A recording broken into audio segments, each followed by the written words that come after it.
सो once again hello everyone, कैसे हैं आप लोग। उम्मीद करता हूँ अच्छे होंगे। तो आज का हमारा टॉपिक है डिस्टेंस वर्सेस डिस्प्लेसमेंट। देखिए, हम डिस्टेंस एंड डिस्प्लेसमेंट पढ़ने नहीं जा रहे हैं, हम पढ़ने जा रहे हैं डिस्टेंस वर्सेस डिस्प्लेसमेंट। डिस्टेंस और डिस्प्लेसमेंट में अंतर क्या है, डिफरेंस क्या है ना, उसमें ज़्यादा परेशानी होती है लोगों को। Distance versus displacement. देखिए, बहुत परेशानी होती है लोगों को कि ये डिस्टेंस स्केलर क्वांटिटी बोल देते हैं, डिस्प्लेसमेंट को वेक्टर क्वांटिटी बोल देते हैं, दोनों ही है लेंथ, फिर ऐसा क्यों करते हैं, है ना। बहुत समस्या होती है लोगों को। तो आज हम समझेंगे, फुल गारंटी है मेरी, आपको फुल समझ में आ जाएगा, बस आप पूरा देखिएगा वीडियो।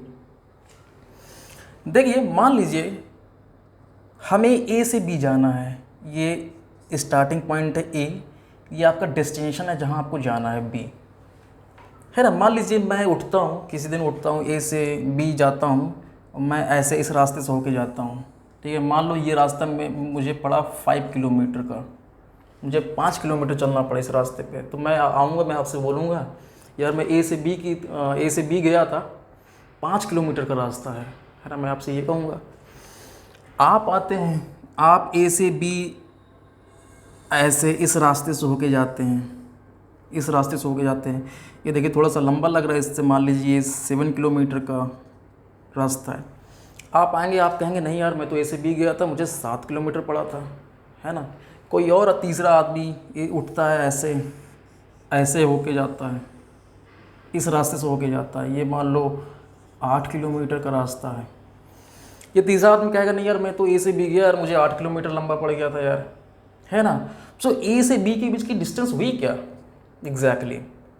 तो देखिए यहाँ क्या समझ में आ रहा है, यहाँ कुछ कहने की ज़रूरत नहीं है, हमें ये समझ में आ रहा है कि ए और बी के बीच का जो डिस्टेंस है वो डिपेंड करता है कि आप किस पाथ से होकर गुजरे हैं, है ना। पाथ ओरिएंटेड है। मैं अगर इस पाथ से होकर जाता हूँ, मैं बोलूँगा 5 किलोमीटर डिस्टेंस है ए से बी के बीच का। ये आदमी बोलेगा ए से बीच का डिस्टेंस 8 किलोमीटर है ना। ये बोलेगा 7 किलोमीटर है, ये जो आप गए हैं आप बोलेंगे 7 किलोमीटर डिस्टेंस है ए और बी के बीच का।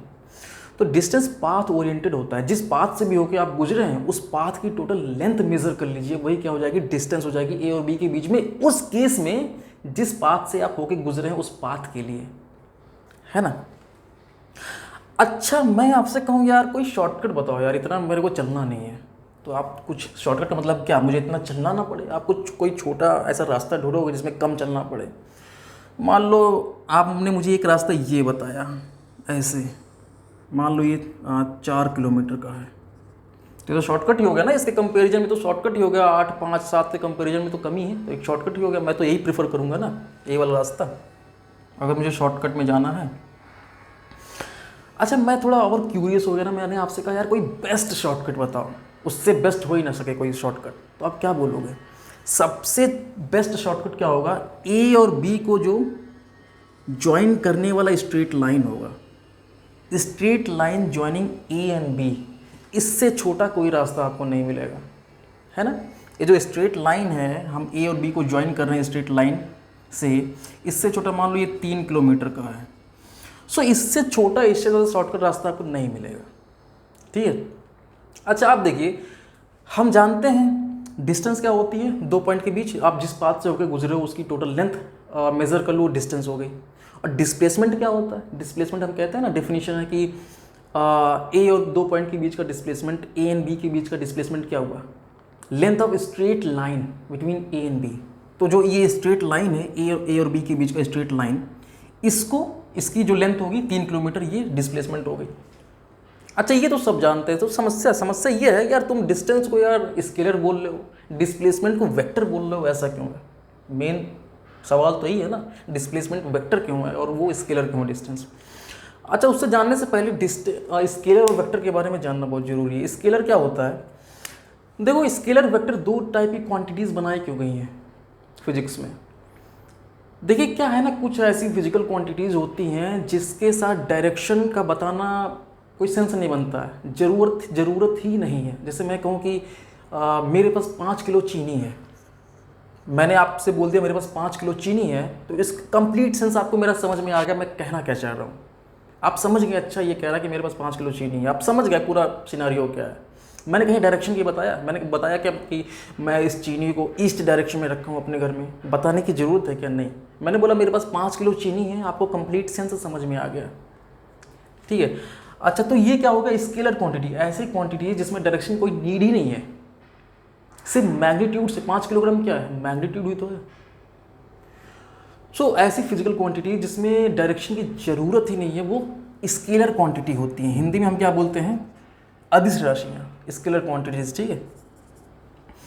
और कुछ ऐसे जैसे फोर्स हो गया, वेलोसिटी हो गया, ये सब ऐसी क्वांटिटीज़ हैं जिसके साथ डायरेक्शन की भी नीड होती है कंप्लीट इन्फॉर्मेशन जानने के लिए। जैसे सपोज करिए, जैसे ये है, मैं बोलूँ मैं इस पर 10 न्यूटन का फोर्स अप्लाई कर रहा हूँ, ठीक है, 10 न्यूटन का फोर्स अप्लाई कर रहा हूँ, लेकिन यार अब ये किस डायरेक्शन में जाएगा आपको कैसे पता? जब तक मैं आपको बताऊंगा नहीं ना कि मैं किस डायरेक्शन में फोर्स अप्लाई कर रहा हूँ। भाई मैं अगर इस डायरेक्शन में फोर्स अप्लाई कर रहा हूँ तो ये मूव करेगा इस डायरेक्शन में, मैं इस डायरेक्शन में अगर फोर्स अप्लाई करूँ तो इस डायरेक्शन में मूव करना चाहेगा ये। तो देखो डायरेक्शन डिपेंडेंट हो गया ना, फोर्स किस डायरेक्शन में मैं अप्लाई कर रहा हूँ तो जो रिजल्ट आएगा वो डिपेंड हो गया डायरेक्शन, किस डायरेक्शन में मैं फोर्स अप्लाई कर रहा हूँ। सो ये फिजिकल क्वांटिटी जो फोर्स हो गई क्या हो गई? वेक्टर क्वांटिटी हो गई, क्योंकि इनके साथ डायरेक्शन का बताना बहुत ज़रूरी है, नहीं तो कंप्लीट सेंस बनता नहीं है, इनका कंप्लीट इन्फॉर्मेशन आपको समझ में नहीं आएगा। तो वेक्टर क्या हो गया? फोर्स क्या होगा? वेक्टर क्वांटिटीज़, वेक्टर क्वांटिटीज़, ठीक है। तो ऐसी क्वांटिटीज़ जिसके साथ डायरेक्शन की कोई नीड ना हो वो स्केलर क्वांटिटीज़ कहलाते हैं, और जिसके साथ डायरेक्शन की नीड है कंप्लीट सेंस समझने के लिए उसको वेक्टर क्वांटिटीज़ कहलाते हैं, ठीक है। अरे मैंने वेक्टर बोल दिया क्या स्केलर में? देख लीजिएगा। अच्छा अब देखिए मैटर क्या है। अब मैटर ये है कि यार ये डिस्प्लेसमेंट हम जानते हैं, 2 पॉइंट्स ए और बी के बीच का डिस्प्लेसमेंट क्या होगा? स्ट्रेट लाइन की जो लेंथ होगी ज्वाइन करने वाली ए और बी को, ठीक है। तो ये वेक्टर क्वांटिटी क्यों है डिस्प्लेसमेंट, और डिस्टेंस स्केलर क्वांटिटी क्यों है? देखिए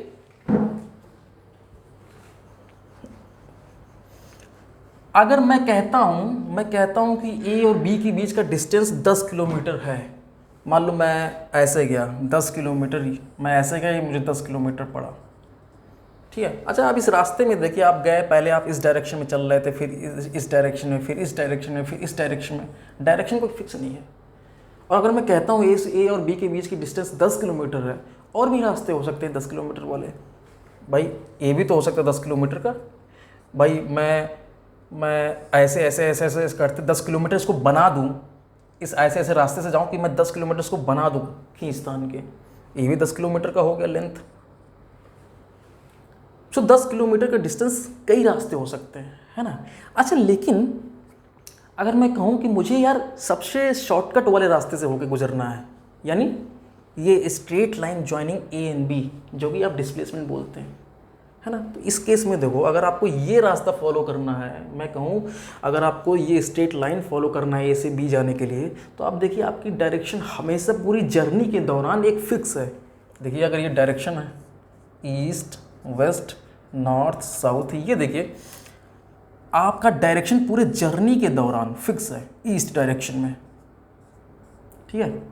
आप एक पल के लिए भी किसी और डायरेक्शन में मूव किए तो वो रास्ता फिर क्या हो जाएगा? मान लीजिए आप ऐसे ए से बी तक ऐसे जा रहे थे, ए से बी तक जा रहे थे स्ट्रेट लाइन में, ठीक है।